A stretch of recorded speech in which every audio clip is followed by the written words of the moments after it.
round, and please state your name and affiliation. Avant de poser une question, veuillez vous identifier. Libre à vous de poser vos questions dans la langue officielle de votre choix. I just want to remind people to mute their line if they're not asking a question. You can do so by pressing *6 and unmute by pressing *6 again.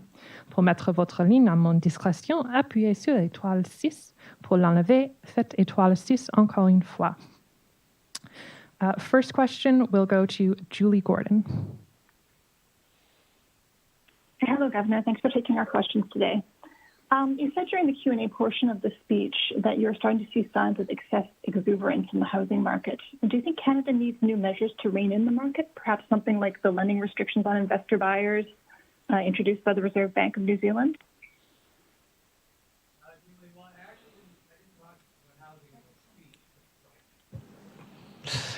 Julie, yes, I didn't actually talk about housing in my speech, but I did in the Q&A, just following it. Do we need measures right now with respect to housing? I think right now, economy is weak. We're just coming out of this second wave. I think we need, we need those. We need the support. We need the growth we can get. Having said that, we have been surprised by the extent and strength of the housing rebound. We've certainly now we're well past working off the catch-up, the pent-up demand coming out of the first lockdown. I think it's important to stress that the housing market's not one market. We're seeing a lot of strength in single-family homes. Other parts of the market, condos, apartments, particularly in our largest cities like Toronto, are actually weak. With respect to single-family homes, underlying this demand is a genuine fundamental shift in preferences. We're all spending more time at home. People are working at home. They want more space. They don't have to commute. They figure their employers are probably going to be more flexible about the need to go to work every day. So they're moving out of the downtown core. They're getting more space, and that's driving up prices, particularly in outside of our largest cities for single-family homes. At this point, we are starting to see some signs of excess exuberance. It's not like what we saw in 2016, 2017. And, as you mentioned, already provinces, governments have taken measures that put us in a better position than we were in back in 2016, 2017. B20, for example, stress test being a good example. Just coming back to what we're looking at, what we look at is whether we're starting to see signs of extrapolative expectations. Are people expecting the kind of unsustainable house price increases we've seen? If people start to think that those are going to go on indefinitely, that becomes a concern. We also look at the level of indebtedness. We are seeing mortgage debt go up, but at the same time, households are paying down other forms of debt, credit and personal loans. So these are things that we're going to be looking at closely. We'll be watching closely. We are acutely aware that in a world of very low interest rates, there is a risk that housing prices could get stretched, households could get stretched, and certainly that's a risk we want to guard against. Thank you. So just to be clear, are you saying that at this point in time, you are not, you don't think that we need any new measures beyond what we already have in place? Right now, I think we need to watch things very closely, but I'm not recommending new measures right now. Thanks, Julie. We'll go to Shelley Hagan next, followed by Mark Rendell. Go ahead, Shelley. Hi, Governor Macklem. This is Shelley Hagan with Bloomberg News. I wanted to ask how you're interpreting the backup in longer-term interest rates. Are you worried about this, or how worried are you about this, and what does it mean for policy going forward? Well, to some extent, the backup we've seen in rates reflects the success of the fiscal stimulus, the monetary stimulus, combined with the rollout of vaccines. Early on in this crisis, inflation expectations actually fell. what we've seen in more recently in recent months is those inflation expectations have moved back up to now more normal levels. I mean, that reflects confidence in the market that central banks are going to get inflation back to target. That's a good thing.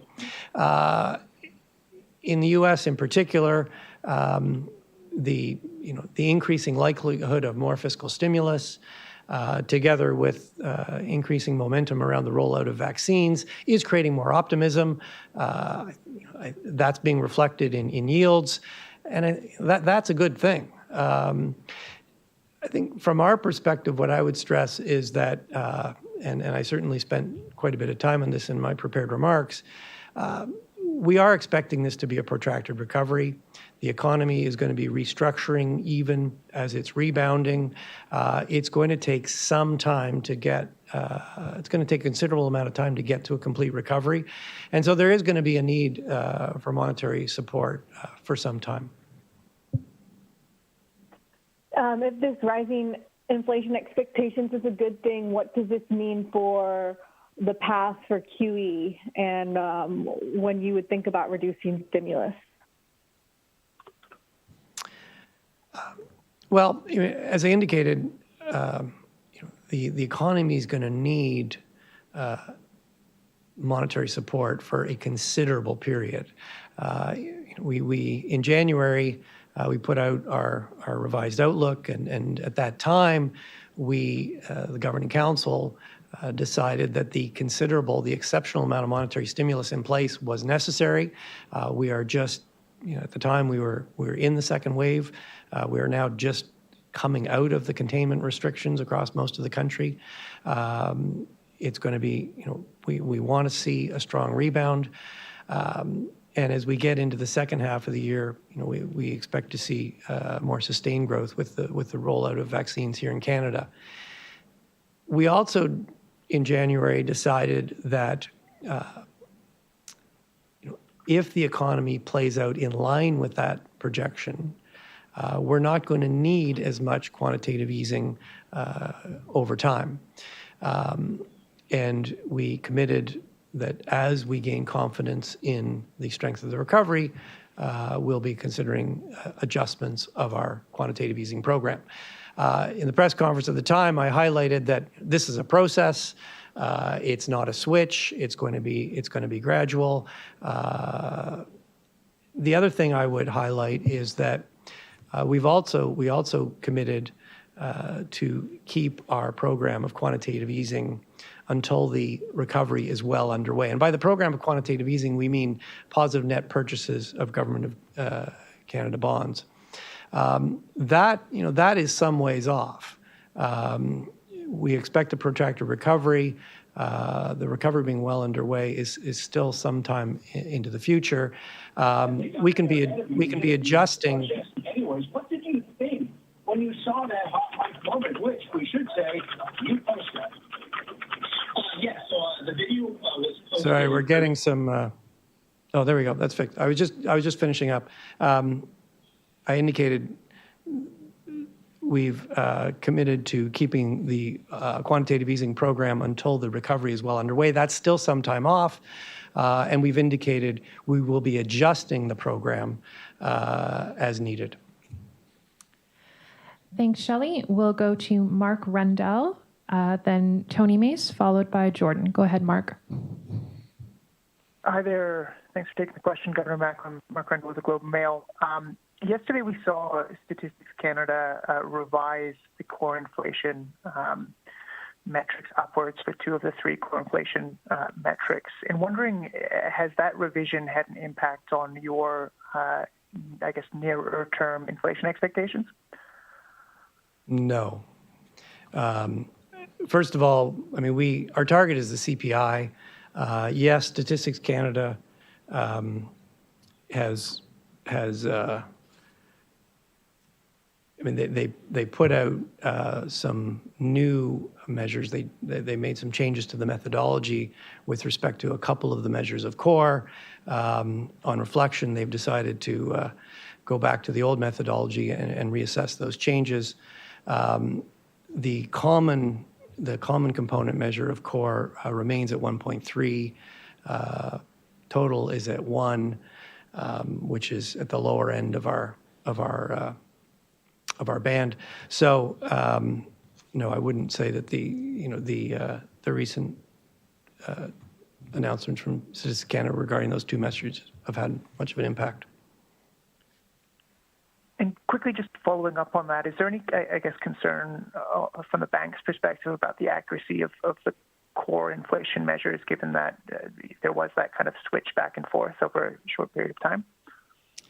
Well, first thing I'll say is, we deeply appreciate Statistics Canada's professionalism and the care and attention they put to measuring inflation, total inflation, the various measures of core, and recently, since the pandemic, this adjusted measure of inflation, which takes account of the fact that we've seen very big shifts in the consumer basket over the course of the pandemic. And with respect to these revisions in the methodology with respect to these two measures of core, we look forward to engaging with Statistics Canada and looking at that. These methodological changes, they're up to them. They're an independent statistical agency, but we're certainly happy to consult with them and really value their care and attention to these measures, which are very important for us in assessing inflation in Canada. Thanks, Mark. We'll go to Tony. Hi, Governor. Thanks for having this session. It's Tony Mace with Mace News. One of your deputies recently spoke about Bitcoin and said that it was in the midst of a speculative mania. Do you share that perspective?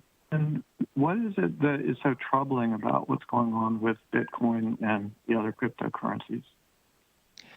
Well, actually, I thought Deputy Governor Tim Lane put it very well. I mean, Bitcoin really does not have the features of a currency. It's difficult to transact in.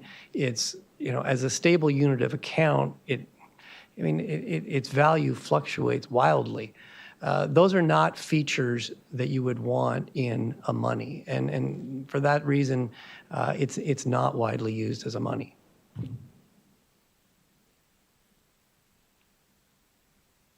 If I could just follow up, could you give us an update on the Bank of Canada's own efforts to create a digital currency? Where does that stand now, please? Yeah, well, I'd refer you actually. Tim Lane gave a very good speech a couple of weeks ago on the topic.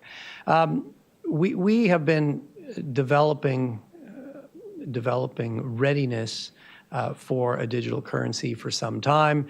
It started really as a research project. It evolved to running some experiments to actually get some practice and some experience in the technologies that you could use to develop a digital currency. And we are accelerating our work to be ready. We haven't taken the decision. In fact, the decision to adopt a digital currency would be a decision of the Minister of Finance. No decision has been taken, but particularly with COVID accelerating the digital economy, something I just spoke about in my prepared remarks, we're seeing people use more digital payments through the pandemic. People are using less cash for transactions, although they're actually holding more cash overall. It's just not being used as frequently in transactions. And together with developments in the private sector that are moving forward with the possible development of stable coins and alternative means of payment, it's important that we are ready, and we are accelerating our work in that regard to be ready. Thanks, Tony. Jordan? Hello, good afternoon, Governor. In your speech, you mentioned childcare, and I'm curious about, of all the economic measures that could help parents and women in particular get back into the labor force after the COVID-19 pandemic, why did you feel the need to highlight childcare above some of the others? Well, I think I was talking about the benefits to drawing people into the workforce, and that yields benefits directly to those workers. It also creates benefits for the economy as a whole because it creates more space for the economy to grow. In the last number of years before the pandemic, we saw a fairly good increase in the labor market participation of women, and that is a source of strength to the economy, and it is building more potential and more capacity for the economy to grow. This pandemic has reduced the labor market participation of women. We're certainly hoping that as we see stronger growth as the economy rebounds, we see a rebound in that labor market participation of women. And certainly as children go back to school on a permanent basis, as daycares reopen on a permanent basis, that should support it. I think that is something to lean into. This is an opportunity to support recovery and grow the economy's long-term potential. So that's why I highlighted it. And at the end as well, when you talk about what businesses should be doing, what primary, secondary, post-secondary education as well, institutions should be thinking about. Can you talk a little about what happens if, let's say, they don't lean in and start trying to adapt to a changing labor market? What would be the longer-term effects on Canada's workforce if the things that you were hoping that they do don't come to pass? Well, I think the more the more they do the things that I talked about in the speech, the less scarring we're going to have. Or if you want to put it the way you asked the question, if we don't do these things, we're going to have more lasting impacts on individuals and on the economy as a whole. If people get discouraged looking for a job and leave the labor force, that can really have a significant impact on their longer-term livelihood. It takes them longer to get a job. When they do finally get a job, they're probably going to be earning less. Their whole lifetime earnings is lower. For the economy as a whole, it means there's less capacity for the economy to grow. And really the message was that there's a shared responsibility. Monetary policy has a role to play. Public policies have a role to play. Businesses have a role to play. And really the message was, if we can all play that part, we can get Canadians back to work, we can grow the labor force, and we can achieve a complete shared recovery. If we don't do that, it's going to be a more protracted, an even more protracted recovery. It won't be as shared, and there'll be less potential to grow going forward. Thanks, Jordan. We'll go to Kim Mackrell. Hi, thanks for taking the questions. A couple of analysts have picked up on your remarks about inflation targeting being about achieving low inflation together with full employment. I'm wondering, should we take this as an indication that full employment could factor in more to Bank of Canada policy in the future versus in the past? And also, does it signal there might be a possibility of explicitly including full employment in the Bank of Canada's mandate when it's renewed? My remarks today were very much about the inflation target, the flexible inflation targeting regime that we have. It wasn't intended to. I wasn't trying to signal any changes. One of the, it is an enduring feature of the inflation targeting, flexible inflation targeting framework, that you need both full employment and low inflation. The two go hand in hand. If you want to sustain low inflation, you need to be at full employment. If you're not at full employment, those jobs, that you're missing, that incomes that are being lost, that will put downward pressure on inflation, and inflation will fall below your target. So really, I was just highlighting in the context of looking at the economy through the lens of the labor market, that achieving full employment is an essential part of our flexible inflation targeting regime. With respect to the renewal itself, we're working hard on it.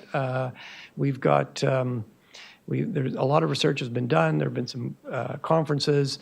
We are now following up on some of the feedback we got. We're analyzing the very interesting feedback we got from Canadians through our Let's Talk Inflation survey, and we will be engaging with the Department of Finance and renewing it by the end of the year. Thanks. And just a quick question to go back to the earlier question about Statistics Canada's inflation measures and those revisions. They mentioned, the data agency mentioned when they put out the most recent change on Monday that they were responding after they had received feedback from users. Just curious if the Bank of Canada was part of that feedback and if you can tell us anything about what was said, if that's the case.